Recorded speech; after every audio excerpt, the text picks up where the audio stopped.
Oi, gente, tudo bem? Eu sou a Vitória, eu tenho 16 anos e eu tenho autismo. O vídeo de hoje é o primeiro de uma série onde eu e a minha filha Vitória, com autismo, contamos para vocês a nossa história. Há 16 anos atrás nasceu a minha querida filha Vitória, meu anjo que me ensina todos os dias, e eu vou contar para vocês tudo o que eu observei como profissional e como mãe em relação ao transtorno do espectro autista que nós tivemos como diagnóstico por volta dos 11, 12 anos dela. A primeira dificuldade que eu observei foi a ausência do sorriso social. Comigo, ela também tinha, mas com as outras pessoas era praticamente ausente. Também tinha dificuldade em interagir com as outras pessoas, estranhava pessoas até mesmo do seu convívio diário, como o pai, os avós, os tios e as tias. Nem sempre aceitava a ir no colo dessas pessoas, né? Até mesmo do pai. E queria ficar no meu colo. E mesmo no colo da mãe, nem sempre conseguia se acalmar e se regular. Então eu passava todos os dias e todas as noites, o tempo todo, acolhendo e tentando mantê-la calma e estável emocionalmente. Até os 5 anos de idade, né? Então foi um processo bem longo.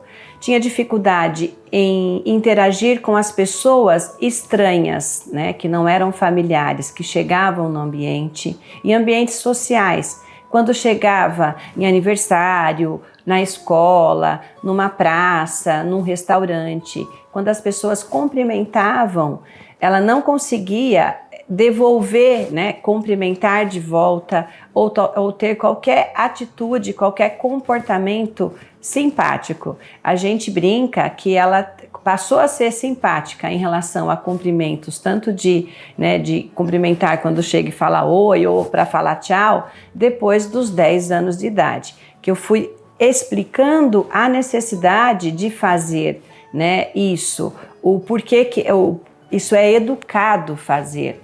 E aí ela foi tomando consciência e passou a fazer de uma forma treinada, mas ela não via necessidade de fazer isso. Também tinha muita dificuldade quando as pessoas, e isso acontece mais com as pessoas familiares, né, chegavam tocando, oi, tudo bem? Colocava a mão na cabeça, a mão no rosto, nossa, como tá linda, vem comigo. Então ela não gostava desse toque, e aí ela olhava para mim, né, tipo, eu não gostei, eu estou incomodada.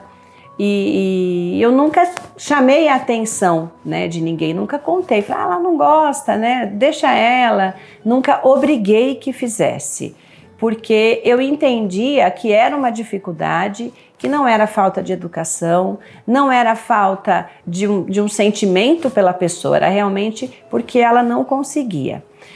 Eu comecei a perceber que tinha algo no desenvolvimento. Na época, nós ainda não tínhamos como profissionais da saúde o DSM-5 e ela não teve atraso de linguagem, como o DSM-4 apontava.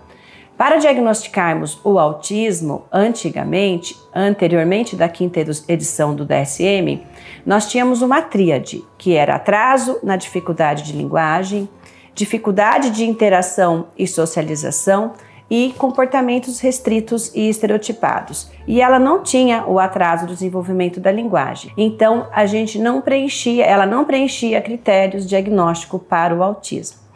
Mas, com o DSM-5, na sua 5ª edição, que foi em 2013, ela tinha por volta de 7 anos. E nessa mesma época, eu fui fazer uma formação profissional em neuropsicologia e eu entendi que a avaliação neuropsicológica ia me trazer a resposta que eu precisava como mãe e como profissional.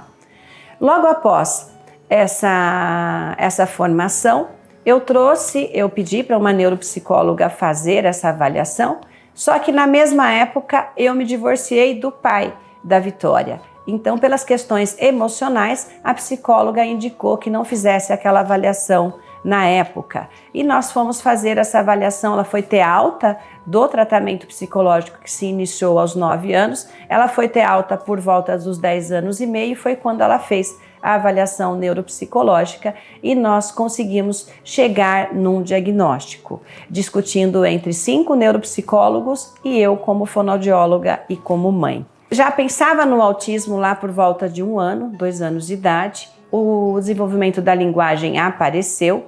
Até 1 ano ela falava 30 palavras e entre 1 ano e 1 ano e 3 meses, por volta de 1 ano, ela parou de falar e ficou 3 meses sem falar nada. E com o estímulo que eu acabei fazendo como profissional, com 1 ano e 3 meses ela voltou a falar as mesmas 30 palavras que ela falava antes.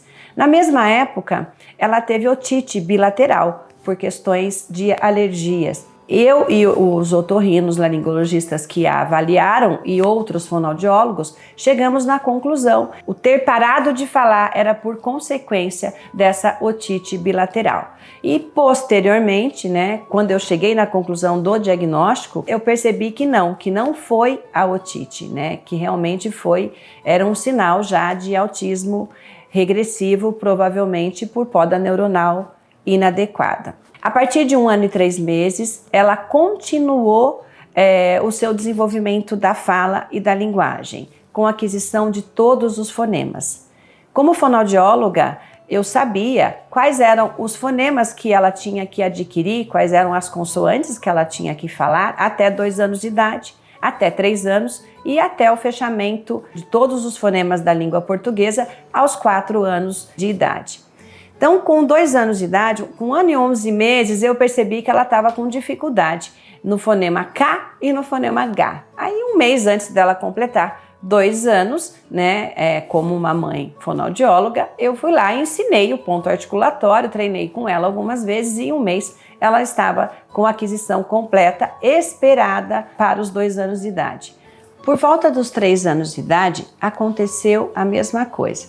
Eu esperei a aquisição natural, dos fonemas e de algumas consoantes específicas e algumas consoantes que ela teve um pouquinho mais de dificuldade, eu fiz o estímulo dirigido e ela adquiriu e automatizou com muita facilidade. E a mesma coisa aconteceu entre 3 e 4 anos. Eu já não esperei tanto, por volta dos 3 anos e meio, ela já tinha adquirido todos os fonemas da língua portuguesa e já falava isso de uma forma, a gente fala que já estava automatizado. Outras dificuldades que ocorreram durante o desenvolvimento eram desconforto em alguns ambientes sociais. Então, na presença de ambientes de festas, de aniversários, restaurantes, principalmente festas. Em alguns momentos ela chorava bastante ou ela não se relacionava com as outras crianças e com as outras pessoas. Quando se relacionava, ficava brincando um pouco perto de mim, eu tinha que estar por perto. E muitas vezes não se relacionava mesmo, ficava comigo sentada no meu colo e outras, e não foram poucas, bastante choro e irritabilidade, a chegar ao ponto de eu ter que ir embora, porque ela não conseguia agradar, mesmo que eu levasse brinquedos, conduzisse, porque era uma mistura ali de mãe e terapeuta, então eu fazia todo o estímulo, toda a interação, ajudava nesse sentido, mas mesmo assim, por muitas vezes até os 4 anos de idade, eu precisei tomar a decisão de sair do ambiente e ir para casa. Aí chegava em casa, ela ficava bem. Também teve pouca brincadeira simbólica, ela não gostava muito de boneca. O fato de não gostar de boneca não significa nada, porque ela poderia brincar simbolicamente, brincar de faz de conta com o carrinho, com a bicicleta, que gostava bastante, o patinete, o velotrol, mas isso não acontecia mesmo com todo o estímulo que eu fazia, na brincadeira de chão mesmo. Eu sempre fui uma mãe que sentava e brincava por horas, aproveitava todos os momentos de cuidados, banho, alimentação, no carro, a hora que estava levando para a escola, buscando, levando para o balé, para a natação. Eu sempre fui uma mãe que estimulava, aproveitava todos os momentos para fazer uma estimulação leve, nada que ficasse cansativo nem para ela e nem para mim, né? Então, a mesma orientação que eu dava para as mães dos meus pacientes, eu fazia eu sempre fiz com as minhas filhas também. Por volta dos 2 anos ela já falava muito bem, apesar de ainda ter alterações sintáticas. O que é isso? Alteração na posição das palavras na frase. Então ela invertia às vezes a posição do substantivo, artigo, verbo, isso é alteração sintática. E também tinha dificuldades em concordância nominal, concordância verbal. Alterações sintáticas em relação à concordância são esperadas que aconteçam até por volta dos 5 anos de idade, mas mesmo depois dos 5 anos de idade também as alterações, essas dificuldades sintáticas aconteciam. Mas entre 2 anos e 3 anos tinha muita ecolalia, que era a ecolalia imediata, a repetição do que ouvia imediatamente, tanto de pares quanto de adultos. 80% das vezes dos pares. A criança falava, vamos brincar? Ela repetia no mesmo tom, vamos brincar? Então ela repetia para fazer a interação, só que era uma repetição com intenção de interagir, mas não ficava contextualizado e muitas vezes algumas crianças até se irritaram com isso. Você dava uma opção de escolha. Quem quer brincar? Eu quero. Quem quer o azul? Eu quero. Ela repetia sempre o que o outro escolhia, né? Escolher é uma função que nós usamos muito a cognição. Então isso foi estimulado, a cognição pode ser desenvolvida, ela desenvolveu e hoje até ela é muito certa do que ela quer. Escolhe com propriedade isso eu quero, isso eu não quero, mas foi algo que foi direcionado durante a vida e principalmente na primeira infância, mas até os 4 anos ela teve bastante dificuldade em fazer as suas próprias escolhas. Então nós fechamos o diagnóstico dela por volta dos 11 anos de idade, até os 11 anos como mãe e como profissional eu pensava no autismo, eu pensava no déficit de atenção, né? A gente pensa em tudo como mãe e até mesmo como profissional. E quando veio a avaliação neuropsicológica me contou e contou para os profissionais, né, envolvidos que ela tinha uma discrepância entre a inteligência e a linguagem, né? Então a inteligência era médio superior, ela executava testes num tempo que só 5% da população brasileira faz, né? E principalmente em relação à memória, em relação à atenção, foco, porque o autista ele tem muita facilidade em focar. E aí ela focava e ela teve uma produção máxima a ponto de ser caracterizado como médio superior. E a linguagem, apesar de estar na média, estava médio inferior. Então não combinava a inteligência com a produção de linguagem e isso explicou muita coisa. Foi um alívio, foi resposta para todos os sentimentos e pensamentos que eu tive durante 10 anos. E agora, ela mesma vai contar sobre as dificuldades dela e nós vamos conversar e contar alguns fatos para vocês. Tudo bem, meu amor? Se apresente. Oi, gente. Tudo bem? Eu sou a Vitória, eu tenho 16 anos e eu tenho autismo. Para quem não sabe, o transtorno do espectro autista, mais conhecido como TEA, é um transtorno no desenvolvimento do cérebro que afeta a capacidade de você se relacionar com as pessoas, com o ambiente que você está, entre outras coisas. O impacto que esse laudo teve na minha vida foi muito grande e desde que eu descobri até hoje, eu sempre fiquei me perguntando o porquê disso e o porquê em mim, e tentando encontrar respostas onde só eu poderia encontrar. Passei e passo por dificuldades até hoje, mas hoje eu estou muito melhor do que antes. E a minha intenção aqui é ajudar as pessoas que estão nessa descoberta sobre isso e sobre si. Autoconhecimento é muito importante. E lembrando, o autismo não é um problema, é a solução de muitos dos seus problemas. Sim, é linda, né? Nós tivemos o diagnóstico por volta de fevereiro. E aí eu fui conduzindo para que ela me perguntasse o que ela tinha. Nós já tínhamos conversado algumas vezes, eu tinha explicado que era um déficit de atenção, porque ela questionava por que eu tenho dificuldade em compreender, né? Principalmente leitura, e aí às vezes não atingia a média nas provas, então eu ficava um pouco indignada. Chegou a estudar umas 8 horas para uma prova, né, Vitória? Sim, eu estudava a tarde toda e aí no final eu nunca conseguia, né, a nota que eu achava que eu ia tirar. E aí estudar por 8 horas já não é, vamos pensar assim, normal, né, Vitória?